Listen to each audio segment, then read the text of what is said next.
This is my 1965 Hammond organ. And this is my friend Connor. When you have an old organ, you kinda need a Connor, because a 60-year-old organ needs about as much maintenance as a 60-year-old car.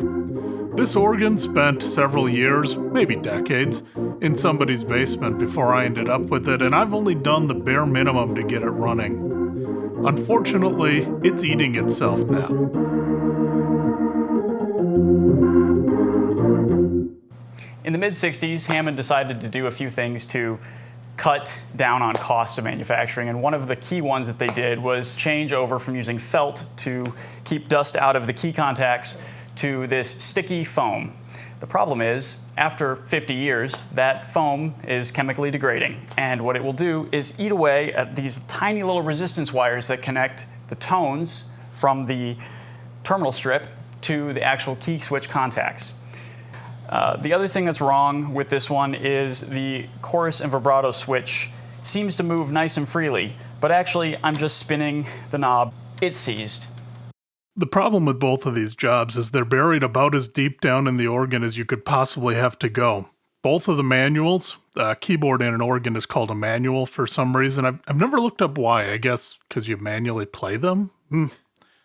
Anyways, the manuals need to come out, and then we have to disassemble the manuals to actually get to the foam.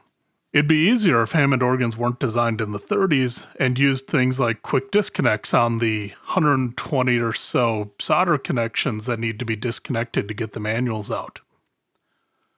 Most of those go to the tone wheel section, which is what makes all the different frequencies, by spinning a bunch of discs in front of little magnetic pickups. It's a really insane machine. Okay, whoever wired this in the Hammond factory is a jerk. This doesn't need to be this wrapped around. Guys, why? And I don't actually know about later Hammonds, but my Model A has signatures in it in different spots. We'll see if we find any. But then you can curse the specific person that did the thing.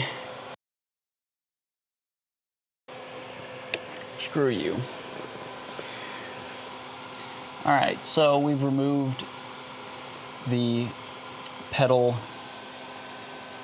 tone output dealios from the resistor panel there and from the click filter and all that jazz. This saggy guy here goes all the way up to the control panel on top, and we need to disconnect all of these wires. This organ has 3 separate vacuum tube amplifiers. The first one's really a preamp, kind of, but that's the one Connor's unwiring right now, and luckily we don't have to touch the other 2. Yep, do the double check that we disconnected it from power.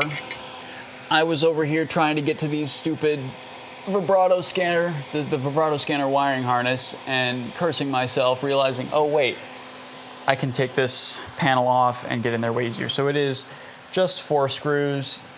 We're missing one of the fancy furniture finishing washer things. Is it? It's just not there, like the screws in, but... So somebody has been in here before. Yeah. Oh, I'm over here like, it's only 2 screws. No, it's more? Well, in this case, or not 2 screws, it's only 4 screws. In this case, it's only 5, because again, further proof that some jack has been in here. Whatever. There's another screw. There should be more. Interestingly enough, though, the spacers are still there. If the screw's gone, those would typically be gone. So there's some hardware we need. I'm getting really suspicious that this foam is gone, because there's normally the same damn stuff right here. Unfortunately, there's really no good way to look for the foam until we've taken it apart, so we're gonna just keep going.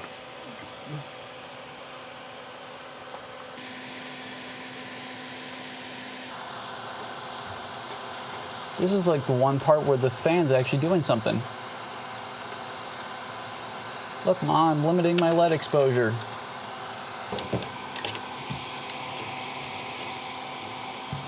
To pull the manuals out, there's a few bolts. And one of the bolts just so happens to be very inconveniently placed. So this reverb tank has to come out.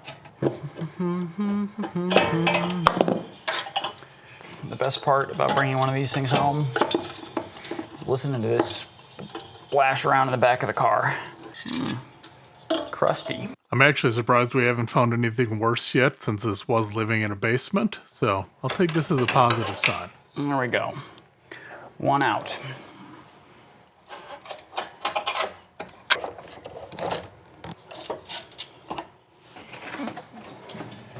We free?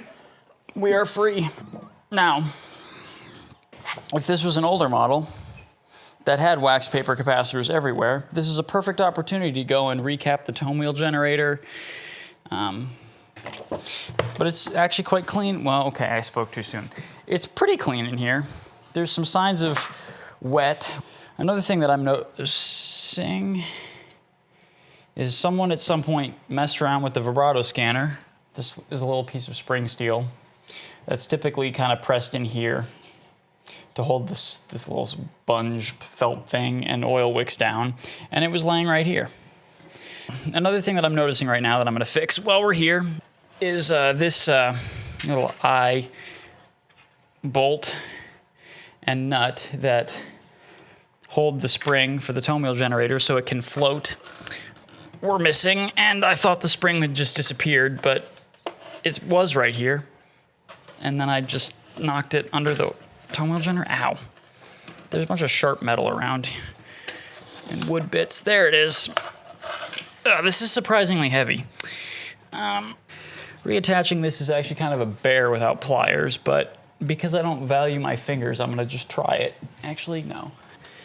Now doing this with the manuals in would be something that I wouldn't ever want to have to do, because it's kind of a pain in the butt and I have all the working room in the world. Trying to weasel your fingers back in here, impossible. Great, now, oh, look at that. This one's missing too. So all I gotta do is make anything a challenge, a race, if you will. Did it. Okay, we recovered from that distraction, and now we can actually get a look to see if we did this for no good reason. Which, here we have a beautiful view. Wow, okay, now on this side we have a beautiful view of that dreaded foam. It kind of looks like cork, almost, but it is not. It is putrid, disgusting chemical foam. And it is in there. Hang on, we don't want to tear wires on those.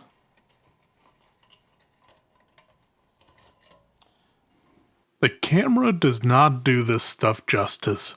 It kind of looks like foam, but the inside of it is some mixture of foam and syrup and chemical smells, and like you can see how it's all fallen apart. It's really turned into some nasty stuff. The fear is the solvents that this foam is leaking will actually melt the enamel coating on these wires. And you can see they're tiny little like magnet wires, and they don't have a normal plastic or vinyl coating like a wire you're thinking of. It's sort of a painted on enamel-y stuff, and that solvent will melt it. Luckily, there's really no damage that way. We just got to get this stuff cleaned out. You can see this whole edge where there's the little teeth the wires run between. It's on the edges of that. There's bits of it on the wire itself. And we got to get all of that out of there if we can.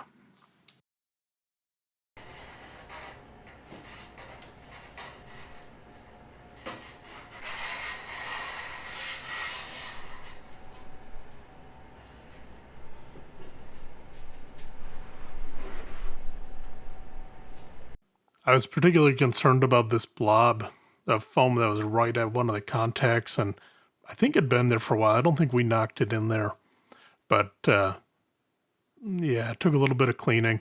The teeth brushed nicely, although this was actually a bad idea because it sent little chunks of foam down where there's even more wires, but most of it landed on there and was vacuumable. Still a bad idea.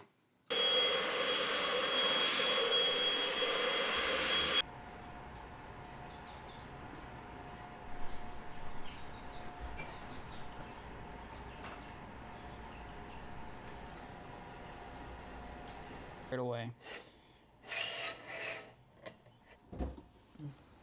And now we need to do it again because there's an upper manual, except that one has a whole bunch of stuff mounted to it. Yeah. Okay. I combined the brushing and vacuuming into one step, which worked great, but a lighter weight vacuum would have been even better.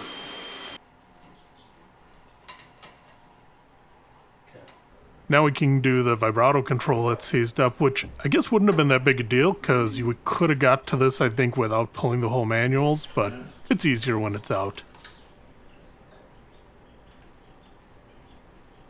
I'm really happy that there's no corrosion in this control unit itself. If there was, we'd just be getting a replacement one. But the main shaft that has all those contacts on it isn't rotating, so we got to get that broken free. What do you got there? It's just it's contact cleaner, but okay, it de-schmooze all sorts of stuff. We started pretty conservative with the cleaner, then got less conservative with the cleaner. Eventually, I got it to start moving, and then eventually, once it was moving enough, I wasn't concerned about tearing up those little brass gears. Got the brute force method and added some oil to it, and it pretty much broke free. So it's actually in great condition now. Yeah, that's about what it should be. And then Connor had this crazy idea to use contact cleaner on electrical contacts. He also thought we should clean things before we put them back together.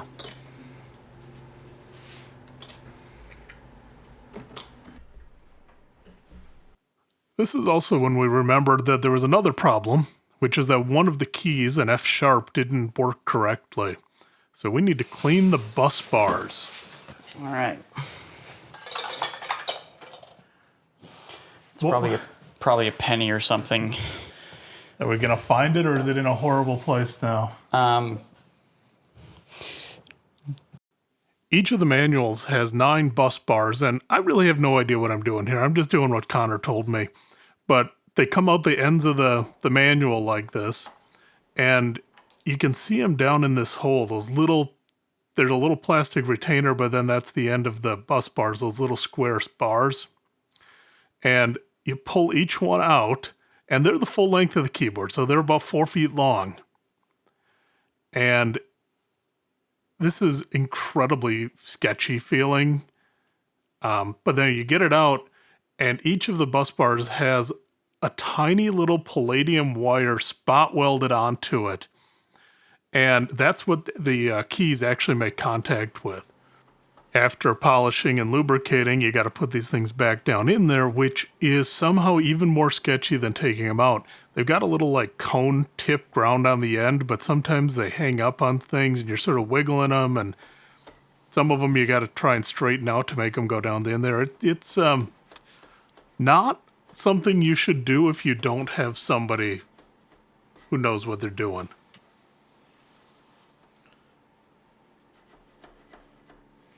Yeah, this is anxiety-inducing. That was better.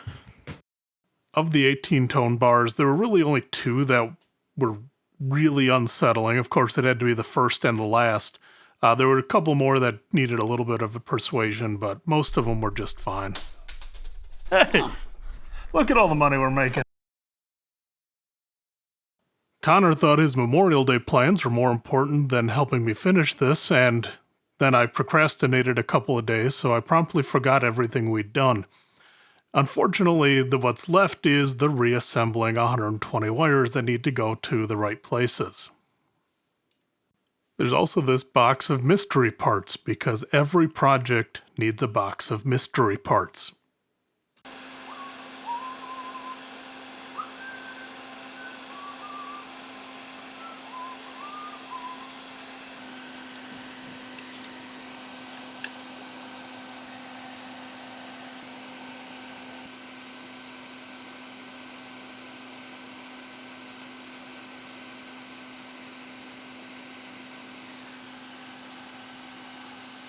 Should he be nervous? He can hardly keep his hands from shaking.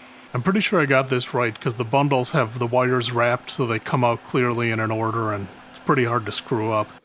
But I got to the reverb tank, which has 2 RCA connections, and there's also this brown wire and these pair of yellow wires, which, oh, that must be the power light.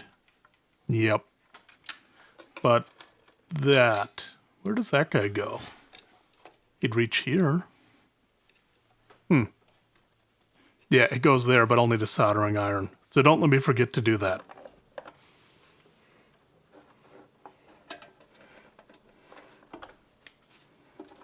The preamp is labeled what color wire goes to each terminal, but that only helps if there aren't multiple brown wires, or white wires, or green wires. But I'm pretty sure I got this right.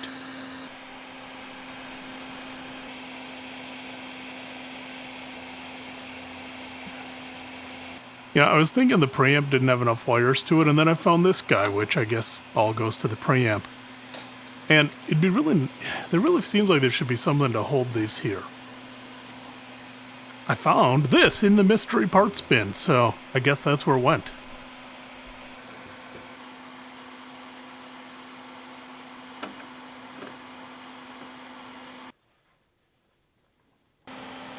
Alright, all that should be left is connecting the main power for the drive motors, and then it'll be time to test.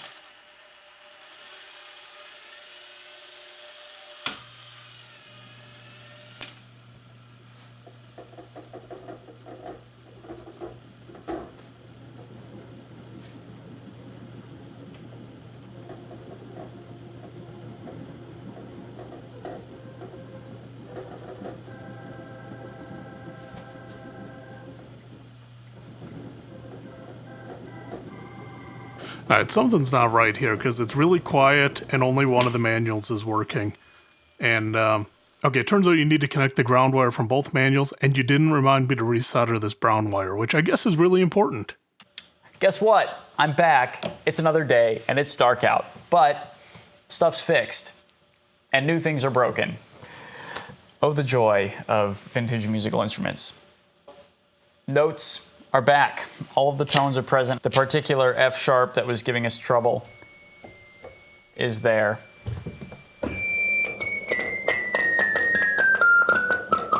And of the appropriate volume. Vibrato switch switches, and the vibrato works. And all of the different vibratos are vibratoing. There are some stops on the dial that are a little wonky and don't sound quite right, and I'm thinking that that's just resistor values that have drifted. Another thing that I noticed as I was kind of listening to some of the tones is we have some crosstalk.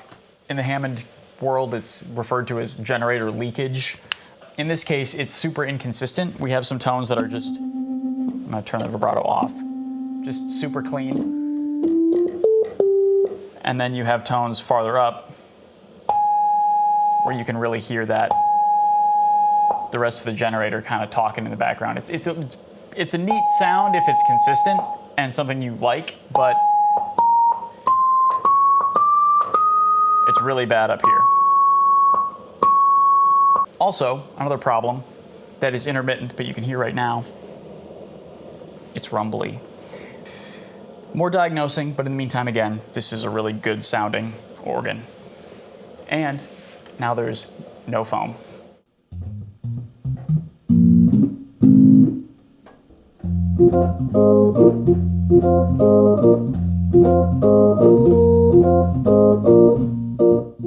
So, like an old car, it's never really fixed, but at least it's not eating itself with nasty, evil foam. So, someday we're going to do some more capacitor and resistor testing, probably open up the amps and give them a proper servicing, but for now we're done.